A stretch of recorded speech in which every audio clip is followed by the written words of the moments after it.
नमस्कार, मैं हूं पवन त्यागी।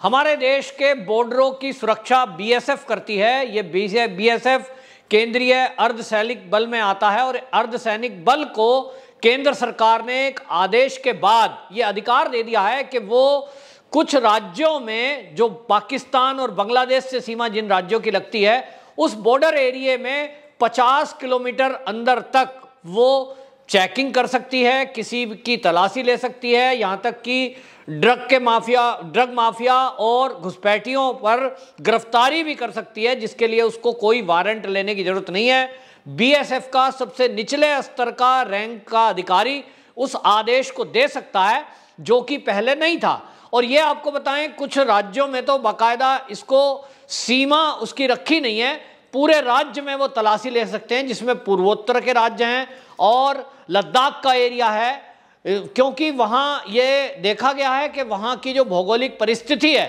वो पहाड़ी क्षेत्र है और उसमें वहाँ कई बार ऑपरेशन चलाना बड़ा मुश्किल होता है। और केंद्र सरकार ने ये इसलिए किया है क्योंकि उसके पास इंटेलिजेंस विभाग से एक इनपुट था कि जिस तरह से अफगानिस्तान में तालिबानियों ने कब्जा किया है, उस तालिबानी कब्जे के बाद से पूरी दुनिया में, भारत समेत पूरी दुनिया में ड्रग का धंधा, ड्रग के कारोबारी बढ़ाएंगे और वहीं हथियारों की तस्करी भी बढ़ेगी, उससे आतंकवादी भी आ सकते हैं। ऐसा अंदेशा भारत को पहले है, क्योंकि भारत को हमेशा से पाकिस्तान टारगेट करता रहा है और अफगानिस्तान के अंदर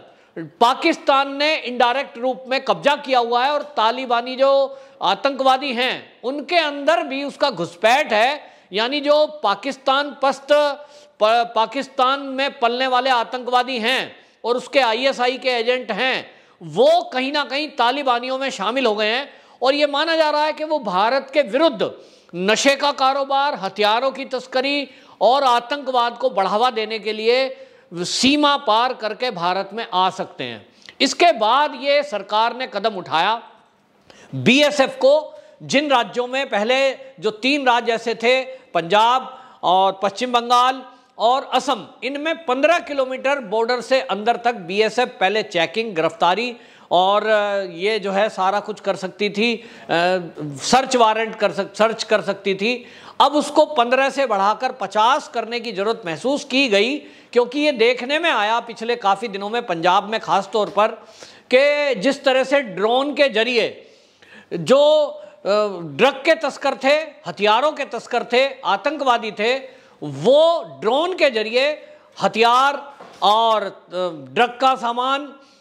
इस तरह से बॉर्डर से अंदर एरिया में गिर रहे थे, जो कि 20-20 किलोमीटर अंदर तक भी देखे गए वो ड्रोन थे। और इसके बाद ये तय हुआ, क्योंकि राज्य सरकार, कई बार ऐसा होता है, जैसे आपको बताऊं, बीएसएफ के अधिकारियों ने बताया कि हमें कई बार इस तरह की प्रॉब्लम को फेस करना पड़ा है, जैसे कि पंजाब में ड्रग की तस्करी सबसे ज़्यादा पैमाने पर होती है और वहाँ केवल कुछ जगह तो ऐसा है कि जहाँ खेत पाकिस्तान दूसरी तरफ सामने है, इधर हिंदुस्तान है, बीच में केवल तार लगे हुए हैं। बहुत सारे लोग तस्करी करके वहाँ से वो सामान लेकर आते हैं रात के अंधेरे में, और हमको अगर पता लगा कि रात में यहाँ कोई आदमी गया था, कोई ड्रोन ऐसा गया था और रात के अंधेरे में उसको ट्रेस करना मुश्किल है, तो कई बार हम गाँव को घेर कर हर घर की तलाशी का अभियान चलाते हैं। और इसमें रूल अभी तक ये है कि आप पहले लोकल पुलिस से संपर्क करेंगे, फिर एक मजिस्ट्रेट से तलाशी के सर्च के वारंट लेंगे, और जब तक वो वारंट आपके पास नहीं है आप किसी भी घर में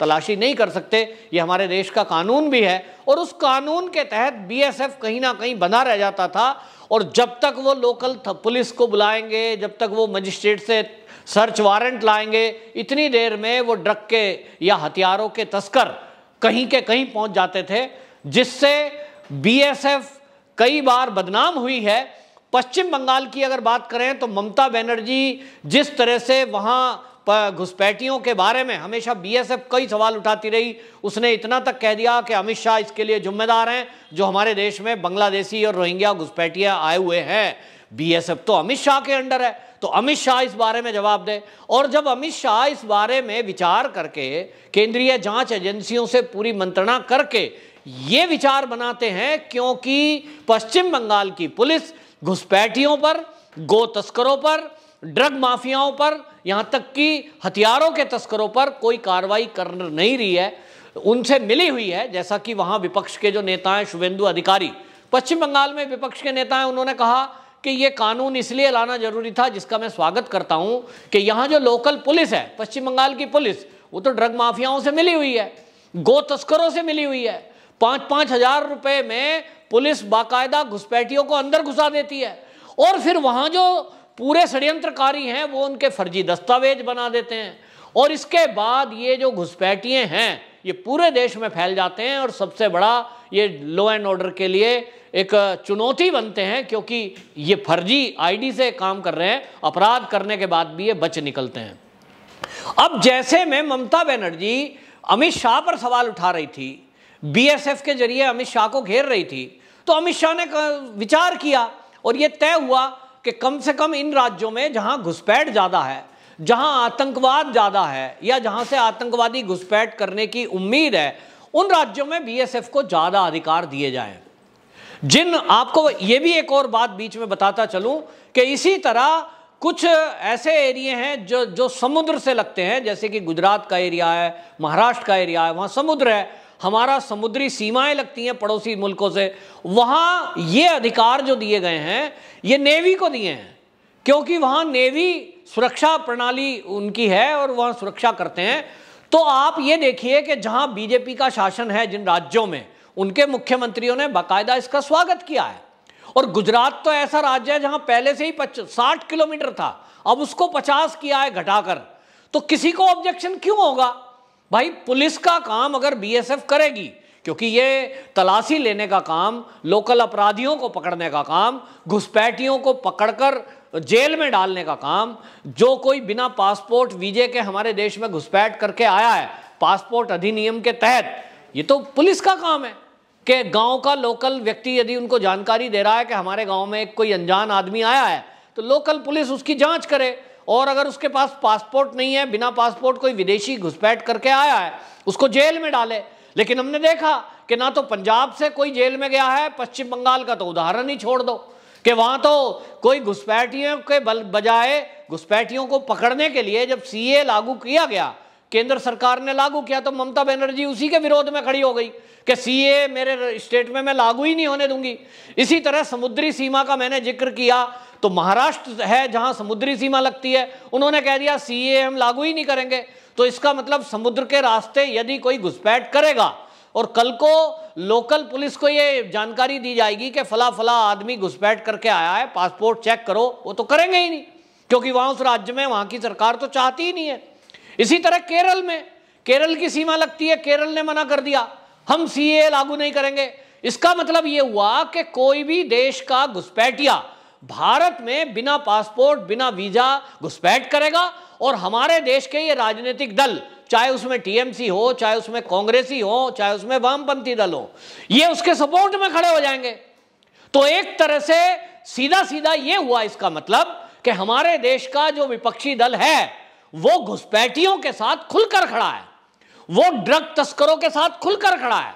वो हथियारों के सौदागरों के साथ, हथियारों के सप्लायरों के साथ, हथियार माफियाओं के साथ खुलकर खड़ा है, और कहीं ना कहीं वो आतंकवाद का इनडायरेक्ट रूप में सपोर्ट कर रहा है। क्योंकि कल को अगर आतंकवादी आएंगे तो आतंकवादी कैसे आते हैं? बॉर्डर एरिया में आज भी बहुत सारे आतंकवादी ऐसे आते हैं कि वो यात्री, बहुत सारे आतंकवादी इस देश में अब ऐसे आते हैं, वो AK-47 लेके और एक बैग में गोलियां भर के हैंड ग्रेनेड लेके नहीं आते, क्योंकि एयरपोर्ट पे तलाशी होती है, सब जानते हैं। तो वो पहले प्लेन में बैठ के आएंगे आराम से, यात्री बनकर, टूरिस्ट बनकर, और हथियारों की खेप पहुंचाने वाले कोई और हैं। तो इसका मतलब तो यहाँ आतंकवादी ऐसे ही रहेंगे। अभी हाल ही में दिल्ली में जो आतंकवादी पकड़ा गया है वो 10 साल से यहाँ रह रहा है। किसने उसके पासपोर्ट बनाए, किसने उसके पेपर बनाए? ये सब लोकल लोगों ने उसकी मदद की। तो पूरा एक गिरोह है, और उस गिरोह के खिलाफ यदि केंद्र सरकार कोई कार्रवाई कर रही है, अमित शाह जी ने अगर कोई कानून ऐसा बनाकर और सख्त कार्रवाई करने की बात की है,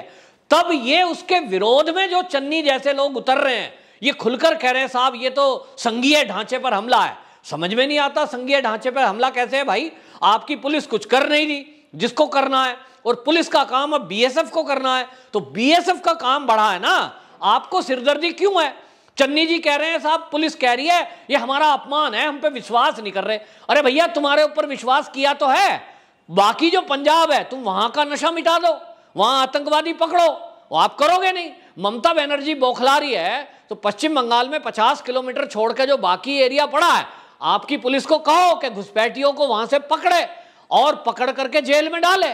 डिटेंशन सेंटर में डाले, लेकिन आप तो करोगे नहीं और केंद्र सरकार को करने दोगे नहीं। तो इस तरह से देश को तो असुरक्षित होने नहीं दिया जाएगा। कोई तमाशा देखने के लिए केंद्र सरकार नहीं है। केंद्र सरकार एक्शन जरूर लेगी और राज्य जहां निकम्मेपना दिखा रहे हैं और जो घुसपैठियों के साथ खड़े हैं, ड्रग माफियाओं के साथ खड़े हैं, आप देखिए कितनी बेशर्मी से महाराष्ट्र के नवाब मलिक का बयान आ गया कि वो एनसीबी की रेड को ही फर्जी बता रहे हैं। इसका मतलब ड्रग माफियाओं के साथ खड़े हैं। तो इस तरह के हरकतें कर रहा है तो केंद्र को भी अगर वो कानून का पालन नहीं करने देगा और ड्रग माफियाओं के खिलाफ कार्रवाई नहीं करने देगा तो देश सुरक्षित कैसे रहेगा, ये पूरे देश को समझना होगा। और विपक्षियों के इस चेहरे को, नकाब को उतारना है कि आप देखिए कि किस तरह से ये घुसपैठियों के और आतंकवादियों के साथ खड़े हैं।